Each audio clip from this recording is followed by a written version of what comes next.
Assalamualaikum warahmatullahi wabarakatuh. Perkenalkan, nama saya Muhammad Riza Iskandar, NIM 180 210 204 211 dari program studi pendidikan guru sekolah dasar kelas reguler D, angkatan tahun 2018. Di sini saya akan mengerjakan tugas untuk memenuhi tugas dari mata kuliah pembelajaran bahasa Indonesia sekolah dasar yang diampu oleh Bapak dosen Dr. Andes Hari Satriono MPD. Di sini saya akan menerapkan pembelajaran menggunakan rencana pelaksanaan pembelajaran daring tema 8 subtema 3 untuk kelas 3 semester 2 dengan mata pelajaran bahasa Indonesia dengan topik rambu-rambu lalu lintas. Adapun tujuan pembelajaran yang pertama, dengan mengamati video pembelajaran mengenai rambu-rambu lalu lintas, siswa dapat mengidentifikasi rambu-rambu lalu lintas dengan baik dan benar. Selanjutnya, yang kedua, dengan mengawasi rambu-rambu lalu lintas di sekitar kita, dengan diskusi dengan orang tua maupun teman, siswa dapat mempelajari arti-arti rambu-rambu lalu lintas. Dan yang ketiga, dengan penugasan, siswa dapat menggambar rambu-rambu lalu lintas dengan baik dan benar. Selamat pagi anak-anak. Jawabnya yang keras ya. Selamat pagi anak-anak. Pagi. Walaupun kita belum memulai pembelajaran dengan tatap muka, Bapak harap anak-anak tetap semangat untuk mengikuti pembelajaran. Dengan pembelajaran daring, Bapak harap anak-anak semangat dengan mengikuti pembelajaran daring agar memiliki hasil yang maksimal. Sebelum memulai pembelajaran, marilah kita berdoa dengan agama dan kepercayaan masing-masing agar diberi kemudahan dalam melaksanakan pembelajaran. Berdoa dimulai.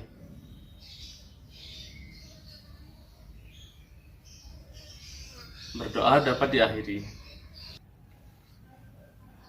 Setelah berdoa, selanjutnya kita akan memulai pelajaran. Sebelum pelajaran, jangan lupa ya anak-anak, siapkan buku dan pulpen untuk mencatat materi yang diberikan oleh Bapak. Di sini kita akan membahas tentang rambu-rambu lalu lintas. Rambu-rambu lalu lintas, apakah ada yang sudah tahu?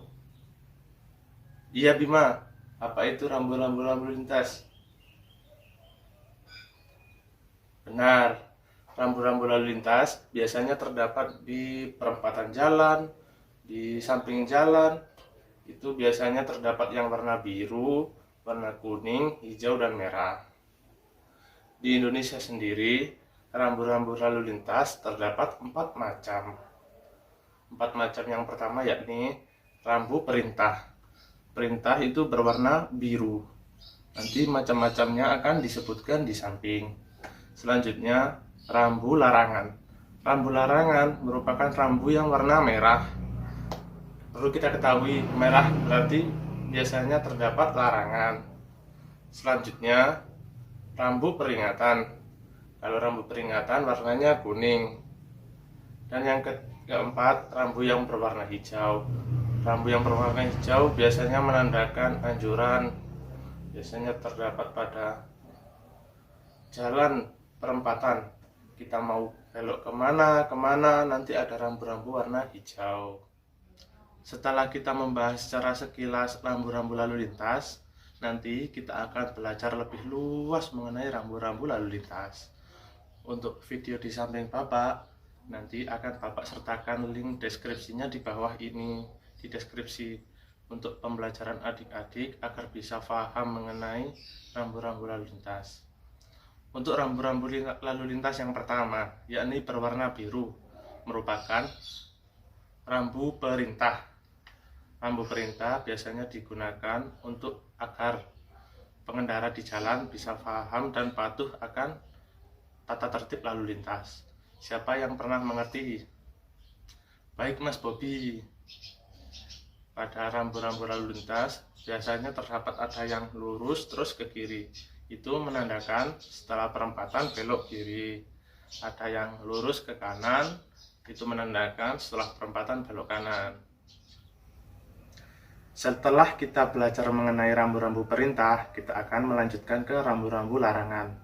Siapa di sini yang sudah mengetahui rambu-rambu larangan? Baik Mas Beni, terima kasih atas jawabannya. Rambu-rambu larangan seperti artinya yakni untuk melarang pengendara jalan atau pengemudi melakukan sesuatu. Seperti contoh, ketika kita menemukan rambu-rambu di samping jalan ada tulisan S dicoret dan belakangnya ada warna merah, itu menandakan kita dilarang stop. Jadi kita harus meneruskan perjalanan. Selanjutnya, ketika kita ada rambu-rambu lalu lintas, ada tanda putar balik dicoret, kita tidak boleh putar balik di situ. Kita harus lurus sampai menemukan rambu-rambu selanjutnya. Siapa yang bisa memberikan contoh lagi? Baik Mas Bima. Oh iya, rambu larangan P. Ketika kita menemukan rambu larangan P dicoret dan belakangnya warna merah, itu menandakan kita dilarang parkir di situ. Jadi kita harus mencari tempat parkiran lain. Kita bisa lurus atau kita mencari di tempat lain. Setelah kita belajar mengenai rambu larangan dan rambu perintah, kita akan melanjutkan ke rambu peringatan. Rambu peringatan umumnya berbentuk belah ketupat dan berwarna kuning beserta hitam. Rambu peringatan umumnya kita jumpai di daerah perempatan, pertigaan, maupun samping jalan lainnya, dan jalan-jalan khusus seperti jalan di lautan dan jalan mau ke pegunungan. Contoh rambu peringatan yang pertama yakni ketika kita menemui rambu ada berputar, itu menandakan kita disuruh berputar sebelum meneruskan ke perjalanan maupun belok. Selanjutnya, ketika kita ada tanda centang beserta perintah pada rambu-rambu peringatan, itu menandakan ketika kita disuruh berhati-hati ketika memasuki jalan. Selanjutnya, ketika kita ada rambu peringatan misal di gunung. Ketika kita memasuki gunung, umumnya terdapat rambu, ada mobil beserta lereng. Itu menandakan daerah tersebut rawan longsor. Dan rambu-rambu lain seperti yang ada di samping ini. Kini memasuki rambu-rambu yang keempat. Pada rambu yang keempat merupakan rambu-rambu lalu lintas petunjuk. Rambu-rambu lalu lintas petunjuk umumnya berwarna hijau maupun biru muda. Rambu petunjuk digunakan untuk menunjukkan kepada pengguna jalan mengenai informasi-informasi terdekat. Seperti kita ketika pulang kampung atau ke kota-kota lain, kita akan sering menemukan tulisan berapa kilometer ke kota ini, ke kota itu, seperti di samping. Selanjutnya, ada rambu-rambu seperti ketika kita memasuki perempatan jalan, kita akan belok kanan, akan menunjukkan ke arah mana, kalau lurus ke arah mana, dan ke kiri ke arah mana. Dan banyak macam-macam rambu petunjuk lainnya. Seperti kita ketika di jalan tol akan ditunjukkan rambu-rambu seperti berapa kilometer pom bensin terdekat maupun rest area terdekat. Nanti itu bisa berguna pada pengguna-pengguna jalan. Baik anak-anak, apakah sudah memahami materi yang sudah Bapak jelaskan? Ketika kita sudah mempelajari rambu-rambu mengenai rambu-rambu lalu lintas, nanti kita akan belajar mengenai tugas-tugas mengenai rambu-rambu lalu lintas. Di sini siapa yang rumahnya melewati jalan raya? Ayo. Baik Mas Beni, Mas Bima, dan Mas Bobi. Kita rata-rata sebelum memasuki sekolahan, kita melewati jalan-jalan yang terdapat rambu-rambu lalu lintas di atasnya. Nanti Bapak menugaskan kepada anak-anak untuk berdiskusi dengan teman sebangkunya mengenai rambu-rambu lalu lintas yang berada sebelum kita melewati ke sekolahan. Nanti bisa dituliskan dan dikirimkan ke grup WhatsApp ya. Selanjutnya, untuk tugas yang kedua, nanti anak-anak akan menggambar rambu-rambu lalu lintas yang sudah Bapak beri gambarnya di samping. Nanti bisa digambar dan dikumpulkan pada 3 hari lagi. Nanti jangan lupa ya, sebelum menggambar, belajar terlebih dahulu mengenai rambu-rambu lalu lintas dengan video yang tadi sudah Bapak lampirkan di depan video pembelajaran ini. Kini tiba di ujung waktu video pembelajaran.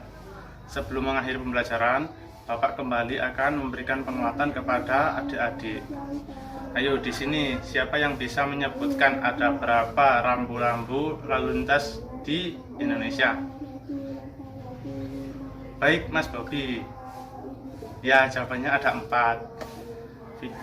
Rambu-rambu yang lalu lintas yang ada di Indonesia terdapat 4 macam, yakni perintah, larangan, petunjuk, dan peringatan.